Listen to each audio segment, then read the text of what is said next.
This is an update we did not expect. This is not even the roadmap for the rest of 2023. I'm definitely going to be doing a video over it, so stay tuned. That's going to be coming next week. So number one, they are addressing a lot of issues with the bots. I have definitely been seeing a lot of bots over the last 2 to 3 weeks while I've been honing, while I've been doing Una's tasks, all those kinds of things. They've been increasing in numbers, so I'm glad that they're going to get out of there, opening the gates to new players. This is a huge part of any game, is keeping the flow of new players coming in. And I cannot tell you how many Makokos I've helped in Abyssal Dungeons and asked them if I could help them do anything else, or if they have any questions. I give them my Discord name so that they can private message me and ask me, because I want new players in the game. I still love this game. I really do. I have fun every single week playing it, and I want other people to experience what it is. They are tackling some very good problems though, so let's get into it. It's not just for new players, it's for existing players as well. I think that the current player base is also going to love these changes. So all in all, what they're doing is, instead of having to progress through basically 4 different tiers, they are planning to integrate them into 2 tiers. That's huge. So you can start a character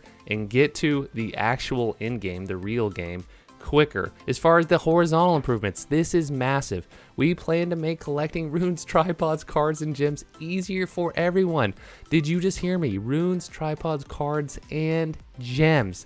Let's freaking go. This is a huge problem with the new player experience, even with the current player experience. I love this change. For example, like the new deep dive card set, which I did make a video about, go check it out. It's going to be easier to complete. The collecting difficulty will be improved. Now, as far as the alt progression improvements, this is also huge because they are going to improve the engraving and gem setting difficulty for alts.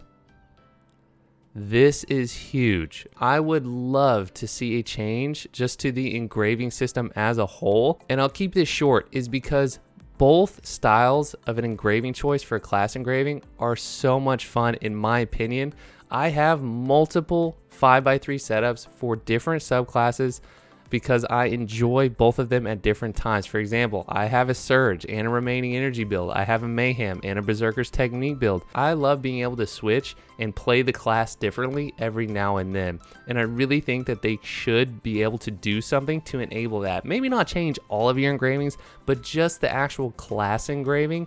And it's some method that would be really, really cool. Let me know what you think about that down in the comments if you would love to see a way to easily switch between, let's say, for example, Remaining Energy and Surge, maybe depending on the event, depending on the raid, whatever it may be, but not have to buy an entire different setup just for that one thing. Player exhaustion and dailies. Man. Okay, so let's get into this. So as far as the learning activity portion, they are essentially nerfing Argos, thank goodness, because this is a pain in the ass raid. When this is the in-game content, when all of us were getting into it, starting to play, this is fine. It's cool to have a hard piece of content to learn and to try to master. It feels good. But this is like doing a daily now, you know, this is not something that is in game at all. It's not a big deal. It should be like an advanced Guardian raid, in my opinion. They are reducing the number of patterns in the raid and change most of the wipe mechanics to just plain damage dealing ones. It's super frustrating, especially as a new player. So I'm very glad that they're making this change and that the thought process going forward,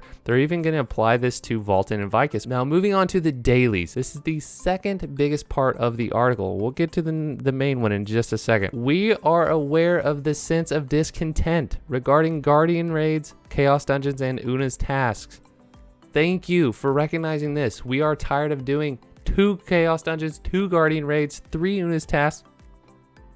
3 Una's tasks every day. We're doing 4 every day right now, so it just came up. 3 Una's tasks every day. This takes 20 minutes to do or more if you fail a Guardian raid. It just takes too much time when you're playing multiple characters, and most people are playing multiple characters. So I really like the fact that they are listening to us and coming up with some type of solution so that we can reduce this or change it. I would love it if maybe they combine these 2 things. Maybe you go through some mobs and then you get down to like the final boss, right? And then you do it and it's like a Guardian raid, something like that. It's like a 6 to 7 minute activity. You get it all done.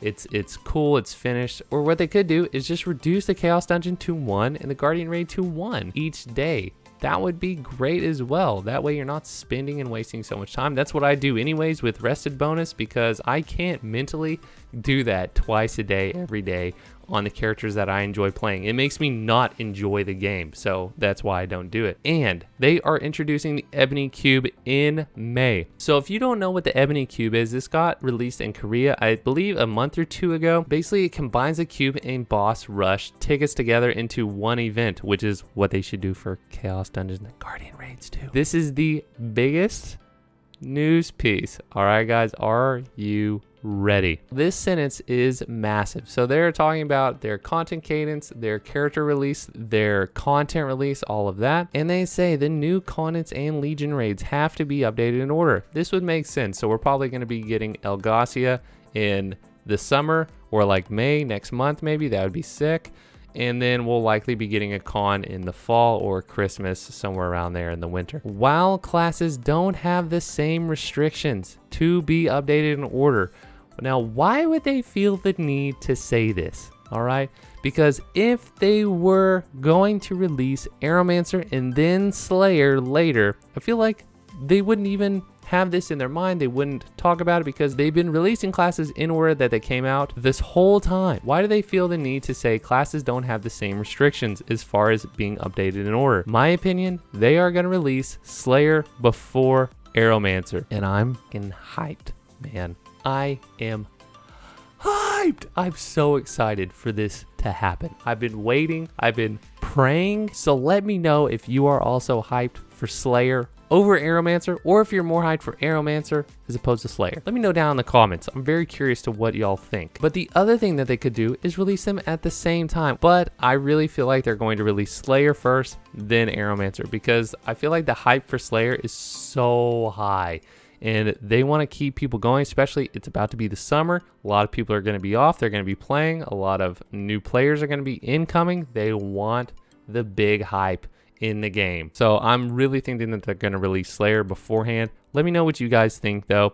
And another cool thing, I really like this, is that they want to integrate at a faster speed heading forward are the in-game events. And not only the fact that most of them have been older, which they are acknowledging that is not ideal, and I feel the same. They want to introduce more events that are applied simultaneously across the versions. This is cool, man. Having simultaneous things happening across the world in this game, that's sick. That's fun. Like, eventually I would love to have class releases at the same time, or like very close, because one thing about playing Lost Ark in the West that always feels bad, and it never changes, is that we're always behind.